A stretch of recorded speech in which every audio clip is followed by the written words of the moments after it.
Hey y'all.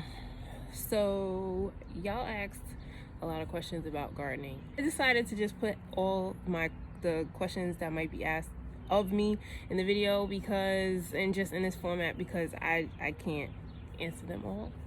And it's just easiest to consume in that way.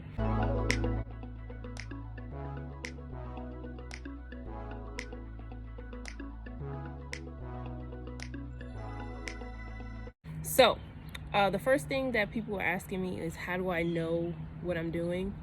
And to which I answer, I have no effing clue what I'm doing. Or a lot of experimentation and trial and error. So that seems to be the fun part of it, is if you succeed, you can eat what you succeeded at. But if you fail, you'd be really mad. Some people ask where I got my seeds from. The first thing that I would tell people to do is look online. A lot of times now they have the seeds that are available on some websites from different companies. I know that some of them have sold out with the rush of people starting a garden, and some have restocked since then. I also would say to people to look in your local Walmarts, your local Target. Some Targets still have some seeds, and also your home improvement stores like Lowe's and Home Depot and things like that. They still have stuff actually in store, depending on where you live, because in some states now during this whole quarantine thing, they've actually been restricting what you can buy in store. Like they've had things taped off, which is a whole other video. Okay, but there's that. That's where I've found most of my seeds, online or in store when I was going for a run. I've also found seeds in stores such as like ShopRite in the Northeast, which is just a grocery store. So maybe check your grocery stores as well. And also I've seen seeds in the dollar store. So you might want to check there too. Places like Amazon and stuff, those are first to get like inflated as far as pricing. So, you know, think about that. And Whole Foods has the one near me at least has some seeds, so you can buy seeds in store there. Next thing that I've been asked was like, what type of accounts have I been following, or how do I know what I'm doing as far as like, is there a book that I've been following and stuff? No, I've just been YouTubing the crap out of the whole thing. One of the biggest helpful account that I've been following pretty much is Epic Gardening. It's Kevin is his name. That he has a YouTube channel and a Instagram page. Extremely helpful, very, very helpful. I've also found that some YouTube channels that are not even in the United States, they're actually in like in other countries. Specifically, there's some channels which maybe I'll put it somewhere for you to go and reference, maybe on a blog post or something, the channels that I've been watching, where they don't make everything so complicated as to what we do.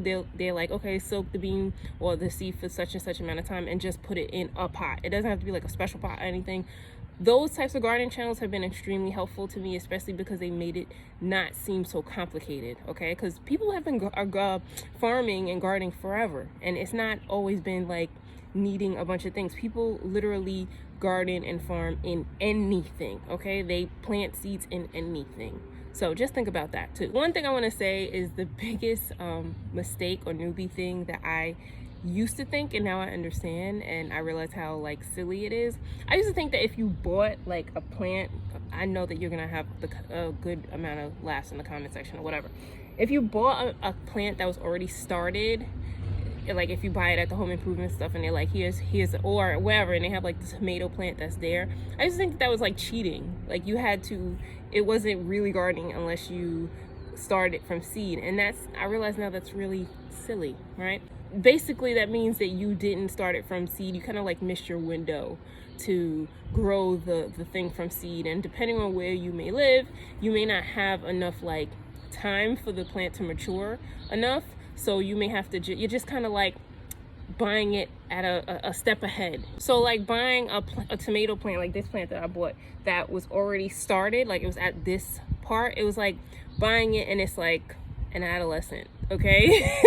I didn't have it from a baby or make it from a baby or like from conception, but that doesn't mean that you can still screw up an adolescent. So you have to raise it from this part, so you have to do the things that you need to do to help it grow from that part. And that was one of the biggest like aha moments that I had when I started this whole gardening thing. So if you go to like your whatever store, your grocery stores, everywhere have right now like plants and things you can buy, or in whether it be like actual vegetables and stuff.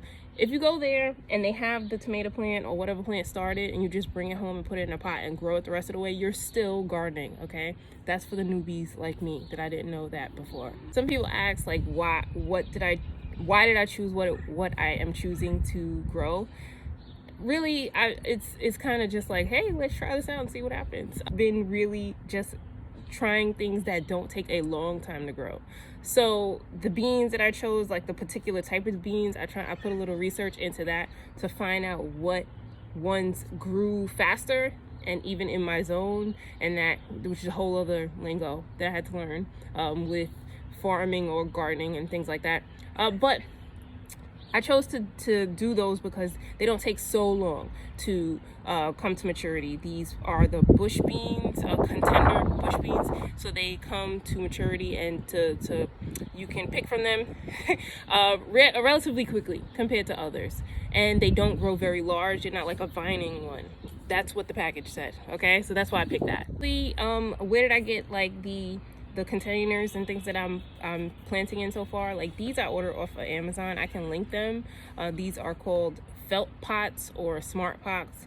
They're made so that you don't kind of overwater what it is that you're growing. Then you can move it around if you want to, and you can fold them down. You know, like let's say some people grow potatoes in them, and you have to, I've learned, when you put them in as seed potatoes and then you have to like hill them up, put more dirt over them, you can kind of fold the thing down and up if you need to do that. Then like this I bought at like Home Depot or something like that, or Home Depot. Yep, Home Depot. You can order some stuff online. This is just a box that I had downstairs, and I just drilled some holes in the bottom. Stuff at the dollar store.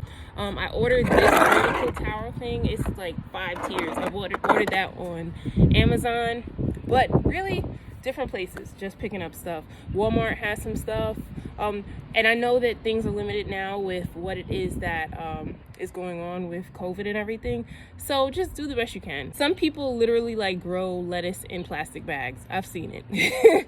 So I think that I really overthought the whole thing before, but so long as you have drainage holes on the bottom of what it is that you are going to be growing in, and maybe just paying attention to what is the instructions or how big the plant may get according to the seed packet, then you be all right.